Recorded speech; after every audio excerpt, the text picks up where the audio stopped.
got to ask, what are the main differences between Arsene Wenger and, say, Unai Emery? I think the club has been in a massive change process in terms of Arsene Wenger was ultimately he was the main decision maker, and the club trying to spread now the decision making and the responsibilities that Unai is focused on the first team, the training and the games, and he gives his all on that front. And Arsene was more the broader picture of the club as well. So we have new CEOs and Raul and Vinay who take care of the club in a sense of sharing responsibilities. So, and giving me the opportunity, and Edu as technical director, me as academy manager, to have more leadership and more responsibility. So we hope that works in a sense of there's more leadership, and it's better to manage at the end of the day, because it's not as big as what Arsene used to do, doing almost everything. Absolutely. I mean, put you on the spot there. Are you saying there was potentially a lack of leadership prior to this summer then? Yeah, or misuse of leadership in terms of the personnel that was responsible for the academy or responsible for the recruitment. I think we've got a chance now to readdress all the issues and readdress the club moving forward. And I take a lot of responsibility. Could not deliver at the highest level as a player, but we have the legacy of Arsene Wenger being successful and winning titles. So I take that. I want to take that legacy to another level and be responsible for the next generation, bringing out academy players. So, and Edu sees the same, and Roland Vinner sees it as the same, to build on that legacy, because there's a lot of expectation and responsibility with that. Can I ask, what's your view on the Kroenkes? Josh has stepped up this season, or this summer. Yes. Were you aware of the We Care Do You campaign? No, I wasn't aware of that. Okay. I was obviously Josh was happy for me to take over the academy, and I think he will be more present and more vocal in terms of wanting to take Arsenal to the next level. I think that came clearly out in the summer, and I'm quite happy right now with that, because when we speak, we are quite close, and I tell him my intentions for the academy, and he confirms with that we need to be world class in the academy. We need to have the resources. So my focus on really bringing the academy to a world class level, where we get the best talent in and develop the best talent into great footballers.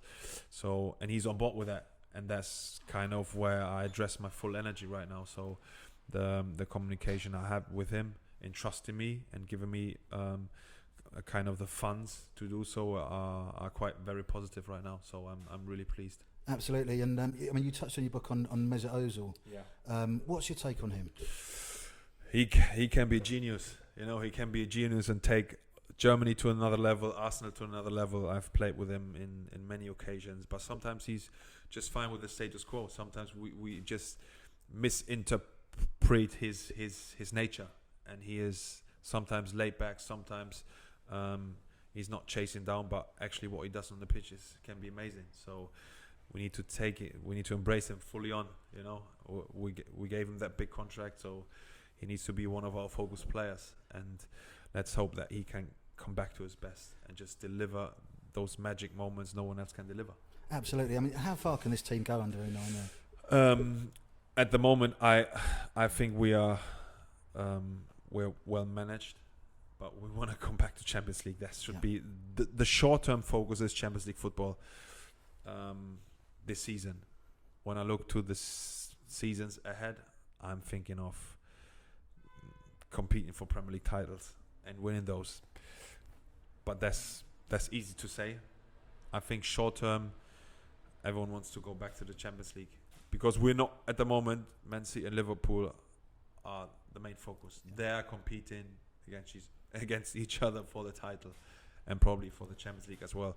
We're not quite there, but I think we had a positive summer, and there's a positive mindset, a positive feeling around this place. Absolutely. Just to go back to talk us through 2014. That was one of the best years of your career, wasn't it? FA Cup and then it World was. Cup. It was probably best season in terms of performances, in terms of titles as well, and in terms of just the relief and the joy of being part of those squads and playing a part is very humbling for me. And looking back to that year in particular, gave me some memorable moments and probably that defined my career as a player, as a person, and allowed me to be able to be in a position I am right now, and be regarded one of the players who can deliver on the pitch, but as well in his career afterwards. Absolutely. What did it feel like as an Arsenal man to lift the FA Cup? That must be quite special.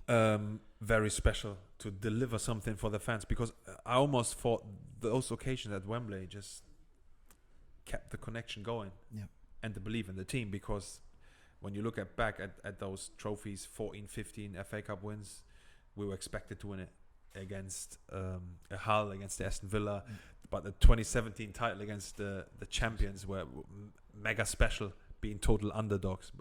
But to deliver that trophy for the fans was probably the best moment in my Arsenal career, because no one did expect us to do so. Fantastic. Just a couple more. You make some really interesting points about being a German in London as well. Yeah. You sort of saying sometimes you wish you were in Bremen when you're in London and vice versa. What was the best part of being a Londoner? It's just a big international city, and as my sons now grow up in London and they love it here, it's just being part of such a great club in London means a lot to me and my family. So to fully embrace it really took me a little bit of time, but now I'm fully in the air. Fantastic. And once an Arsenal man, always an Arsenal man. That's for sure. Fantastic, Per. Thank you so much for your time. Thanks very much for having me. Cheers.